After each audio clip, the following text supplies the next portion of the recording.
참 가슴이 아픕니다.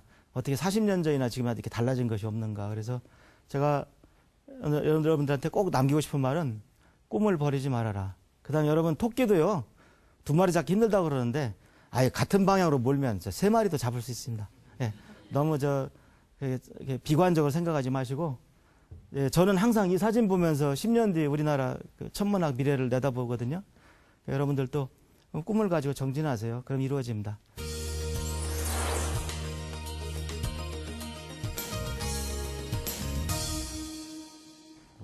은하를 영어로요, 갤럭시라고 하는 걸로 알고 있는데 왜 굳이 그런 이름이 붙었는지 좀 알려주실 수 있나요?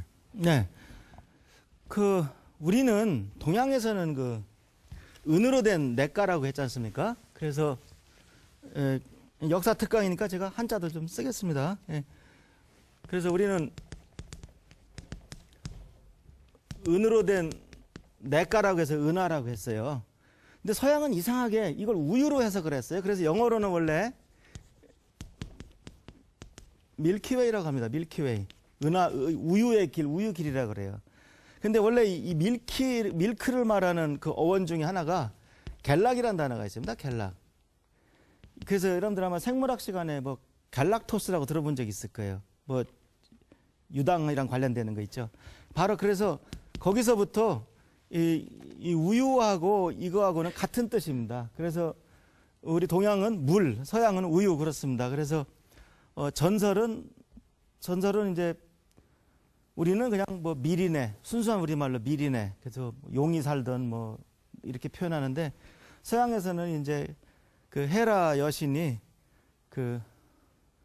헤르큘레스입니까? 예, 그 영웅의 그 젖을 이 꼬맹이가 젖을 얼마나 세게 빠는지 이게 애를 뗐는데 헤라의 젖이 흘러나와서 이렇게 됐다. 그래서 제가 여기서도 또 말씀드립니다만, 은하수란 명칭조차도 수천 년 된 그 전설의 바탕을 두고 있다는 것이죠. 그래서 제가 강의하면서 이 하늘의 역사는 정말 재밌다. 몇천 년간의 역사를 타임머신 타고 이렇게 압축해서 보는 기분이 든다. 그런 말씀을 늘 드렸죠. 여기서도 그걸 느낄 수가 있습니다. 이 갤럭시라는 이름으로부터.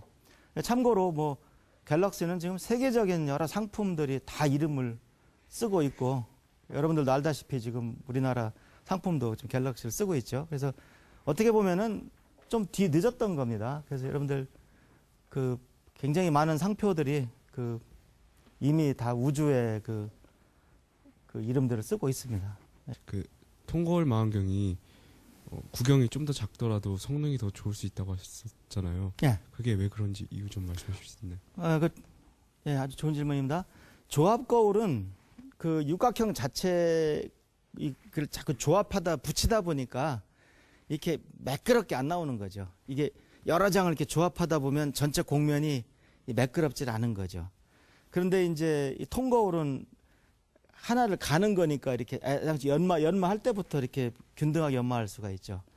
그 다음에 그게 또 문제가 뭐냐면요, 이 천체망원경 한번 만들어서 보는 게 아니고 그 거울에 있는 그 은 도금이 있죠. 그걸 거의 굉장히 자주 갈아줘야 돼요. 그 망원경마다 어떤 건 매년 갈기도 해야 되고, 그걸 매번 도금을 새려줘야 되는데, 이 벌집 모양 망원경은요, 이게 참 어느 거 빼고 어느 거 하고 이게 하기가 참 그래요. 무슨 말인지 알겠죠? 왜 벌집에 이렇게 마치 벌레 먹은 것처럼 이렇게 한 귀퉁이가 없게 되는 거지, 항상 이 코팅을 하다 보면. 근데 아까 우리나라 그 망원경은 마치 권총 리볼버처럼 이렇게 생겨가지고 이 예비 거울을 하나 더 만들어가지고 딱딱 하나씩 이렇게 바꿔 껴요. 그래서 이렇게 돌아가면서 하나씩 바꿔 끼게 돼 있어요. 그래서 그런 면에서도 굉장히 우수한 망원경입니다. 제가 너무 자세한 얘기해서 설명을 안 했는데 마침 질문을 해서 제가 그렇게 답변 드립니다. 그래서 여러분들하고 이제 원시서부터 고대, 중세, 근세에 이르기까지 역사를 알아봤고요. 오늘은 이제 특히 큰 천체망원경으로 어디까지 밝혔나 설명해 드렸습니다. 그래서 아까 보여드렸던 그 은하단을 보셨을 때 우리 우주가 그럼 얼마나 클 것 같아요? 제가 옛날에 어떤 큰 강당에서 강의를 하고 우주가 이 강당만 하다면 아마 지구가 저 바이러스만 할 거다 이렇게 얘기를 했어요. 저는 그 정도면 충분히 비율이 맞는 줄 알았어요. 근데 가만 생각해 보니까 제가 지구를 엄청나게 크게 얘기했더라고요. 지금 천문학자들이 관측하는 우주를 지구만하게 줄인다고 쳐요. 우리 천문학자들이 굉장히 밝은 퀘이사 같은 천체를 약 100억 광년 떨어진 걸 관측하는데 그 100억 광년의 우주를 지구만하게 축소한다고 쳐봐요. 그러면 지구는 원자보다 작습니다.